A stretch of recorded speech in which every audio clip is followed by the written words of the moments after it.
Qualifying test તરીકે લેવામાં આવતી હોય. પ્રિલિમ્સ ક્લિયર થઈ ગઈ એટલે પૂરું, પછી મેઇન્સના માર્ક ફાઇનલ સિલેક્શન લિસ્ટમાં ગણાવવાના હોય એવા સંજોગોમાં પ્રિલિમ્સનું કટ ઓફ જીપીએસસી રિલીઝ કરે છે. એટલે જ્યારે ઇન્ટરવ્યુ વાળી ભરતી હોય, આપણી મિકેનિકલની આસિસ્ટન્ટ એન્જિનિયરની ભરતી હોય કે પછી સિવિલ એન્જિનિયરિંગની ભરતી હોય અથવા તો બીજા કોઈ પણ ડિપાર્ટમેન્ટની પ્રિલિમ્સ વત્તા ઇન્ટરવ્યુ વાળી ભરતી હોય, એમાં જીપીએસસી કોઈ દિવસ કટ ઓફ રિલીઝ નથી કરતી ટ્રાન્સપરન્સી મેન્ટેન કરવા માટે. કેમ કે જેવા માર્ક્સ કે કટ ઓફ રિલીઝ થશે, કેન્ડિડેટ્સને ખબર પડી જશે મારા ઇન્ટરવ્યુમાં કેટલા લાવવાના છે અથવા કેટલા લાવવા પડશે, તો એવા સંજોગોમાં નહીં આપે. સેમ વસ્તુ અહીંયા છે. અહીંયા માર્ક્સ પછી એક મેડિકલનું બેરિયર છે.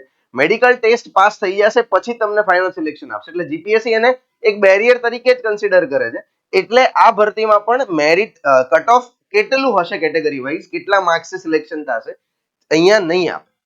આ સમજી લઈએ.